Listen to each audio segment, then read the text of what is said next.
हमारे चैनल को सब्सक्राइब करें और बेल आइकन दबाएं। मैं हूं दयानंद शेट्टी और आप मुझे इंस्पेक्टर दया के नाम से जानते हैं। For more episodes of CID, subscribe to LIV Crime and hit the bell icon. आप लोग पड़ोसी है कि दुश्मन है मेरे? आप सब लोग जानते हैं मेरे पास काम नहीं है। एक बिना पैसे वाला क्या कर सकता है? कुछ नहीं कर सकता। बोलिए, कुछ भी बोलिए, मैं तो दरवाजा तोड़ता हूँ। देखो, अपना चंदू गया है पुलिस को बुलाने, अभी आता होगा। क्यों?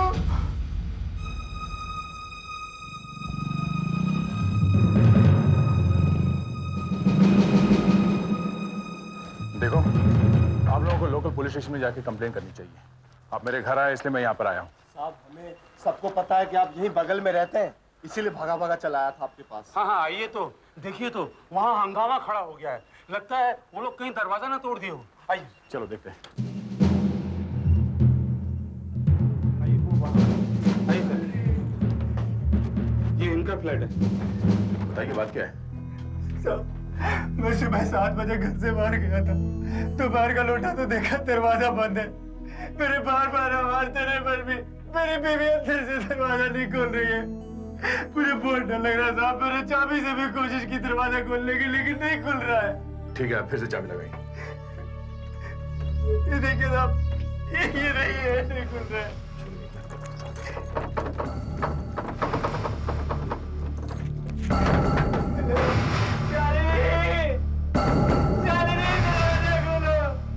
घबराइए मत, मैं देख कर आता हूँ चारों तरफ से। हटिए प्लीज, प्लीज।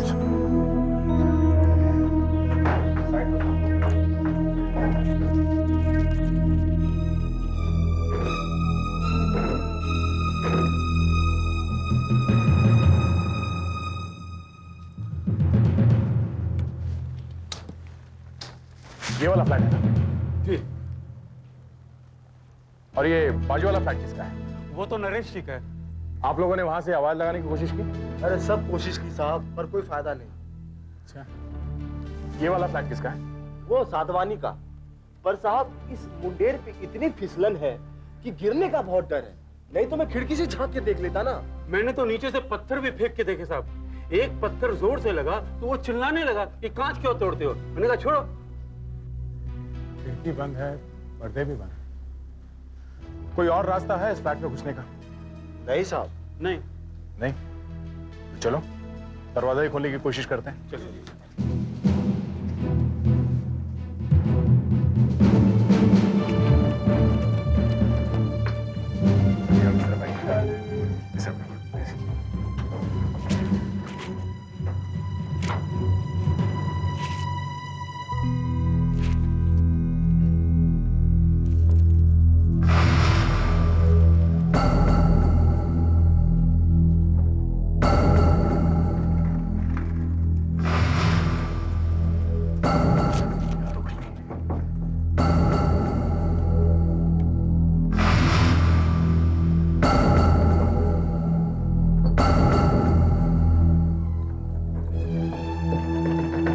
यहाँ पर कुछ अटक रहा है क्या?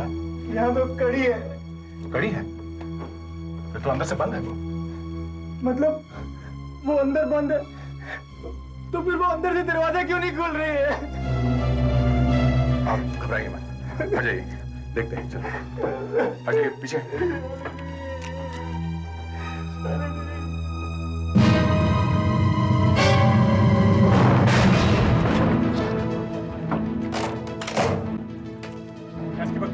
पीछे हटो, पीछे हटो, पीछे हटो प्लीज, प्लीज। आप लोग आसपास के घरों में जाकर मीटर बंद कीजिए, मीटर। हाँ, और करंट भी बंद करना प्लीज, कहीं आग न लग जाए। फास्ट।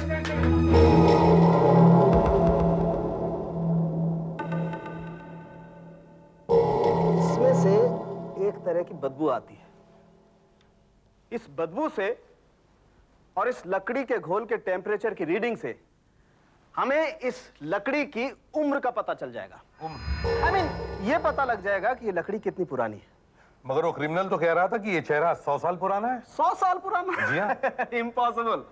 एसीपी साहब, ये आंख जो मैंने निकाली है, ये 30 साल पुरानी है। और ये जो कान है, ये 20 साल पुराना है, बाद में चिपकाया गया है। और ये लकड़ी का चेहरा 40 साल पुराना है। बस देखा, मैं किसी भी किस्म की लकड़ी का मुंह खुलवा सकता हूं, उससे बात करवा सकता हूं। अरे डॉक्टर साहब, आप कहां लकड़ी का मुंह खुलवाने की बात कर रहे हैं? दया? हेलो, हाँ दया। हाँ सर, मैं जहाँ पर रहता हूँ वहाँ पास की एक सोसाइटी मकरन निवास में मुझे बुलाया गया था सर। हाँ सर, यहाँ पर एक फ्लैट अंदर से बंद है, मालिक बाहर है और शायद उसकी बीवी अंदर है सर। अच्छा। हाँ सर, दरवाजा चाबी से नहीं खुल रहा है और वो जवाब भी नहीं दे रही सर अंदर से, इसलिए मैंने दरवाजा तोड़ा है। दरवाजे में नीचे की तरफ एक होल हो गया है सर, और अंदर से गैस की बू भी आ रही है। हाँ हाँ, वो आदमी कहाँ है? और मेरे साथ ही है। आई सी। अगर और कोई रास्ता नहीं है तो फिर दरवाजा तोड़ दो, हम वहां पहुंचते हैं। क्या हुआ? कुछ नहीं, एक आदमी अपने घर में घुस नहीं पा रहा है।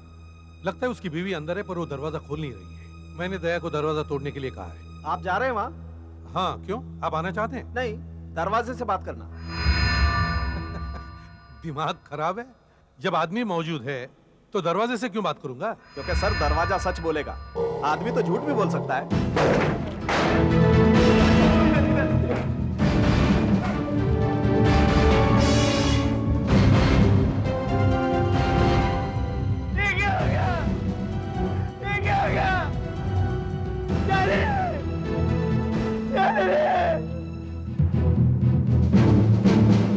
सारी खिड़कियां अंदर से बंद थी सर, लगता नहीं है कोई अंदर आया होगा। अच्छा सर, ये है राकेश। सर, जब हम लोग अंदर आए तब ये मर चुकी थी शायद।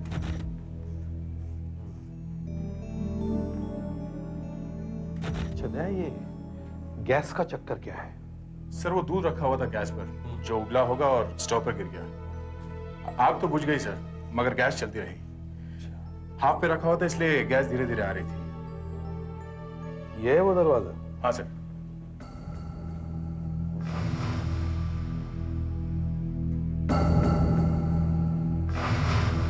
ये खिड़की?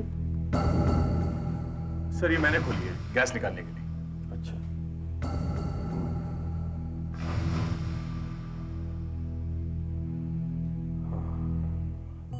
दरवाजा अंदर से बंद, खिड़कियां भी बंद है। कोई स्ट्रगल? नहीं सर, शांति से आत्महत्या। राकेश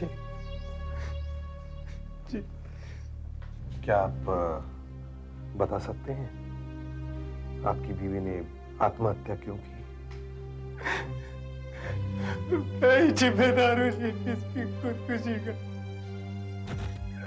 मेरी वजह से उसने आत्महत्या की होगी।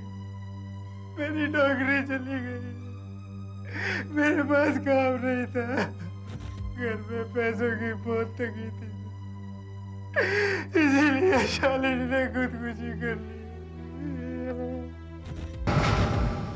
जब आप लोग यहाँ पहुंचे तो बॉडी लटकी हुई थी? जी सर। फोटो ली है ना? जी सर, पोलोराइड से खींची हुई। ये देखिए।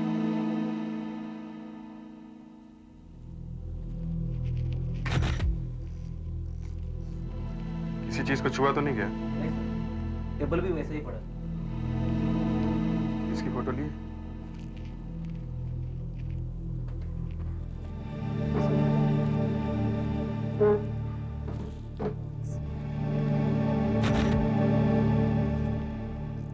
चढ़ी होगी और बाद में स्टूल यहाँ गिरा दिया।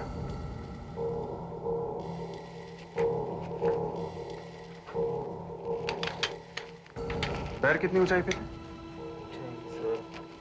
यहाँ पे पैर पकड़ लो। ठीक नहीं है। कितना है? 5।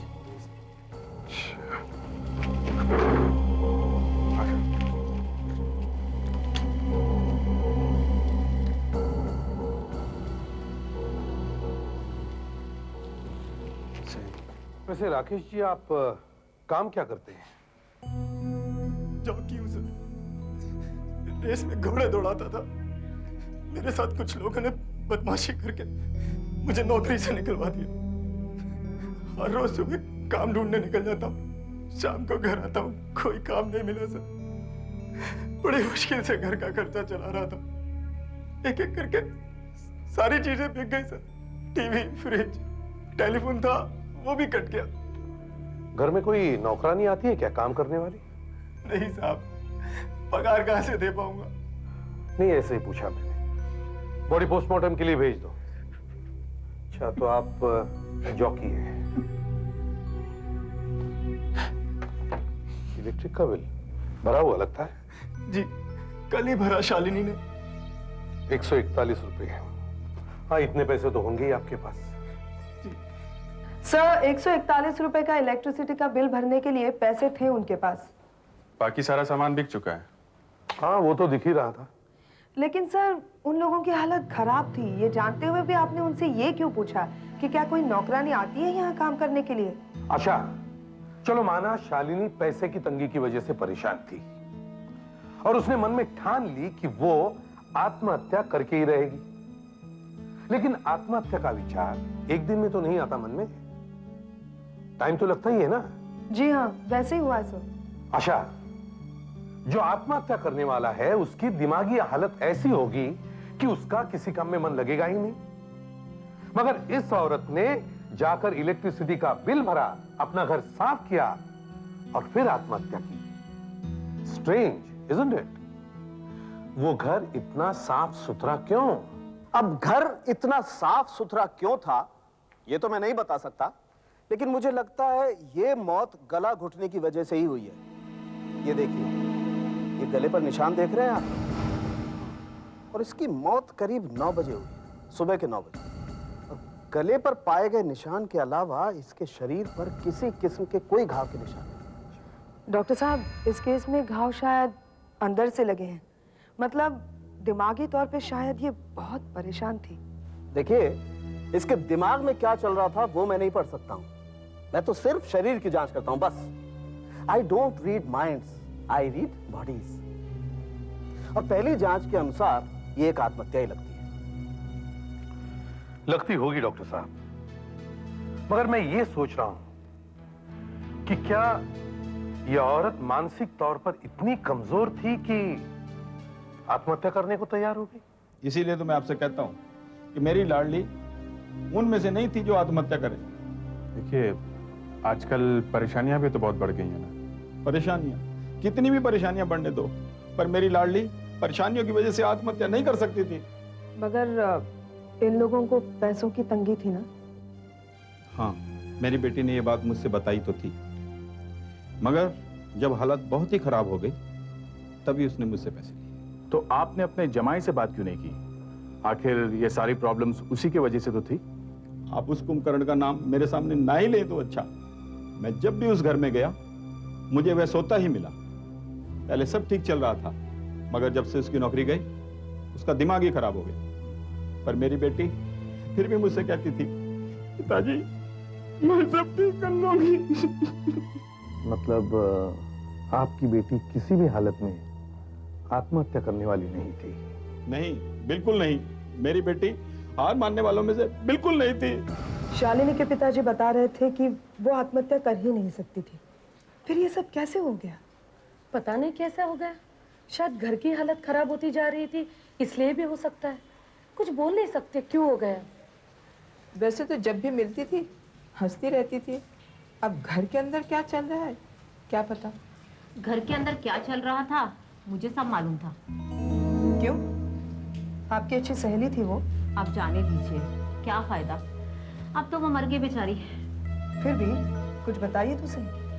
उस आदमी का बाहर किसी के साथ चक्कर था। हाँ, तूने हमें तो कभी नहीं बताया। वाकई था चक्कर? और नहीं तो क्या। अच्छा, आपको कैसे मालूम? मुझे मालूम है क्योंकि शालिनी ने मुझे बताया था। कब?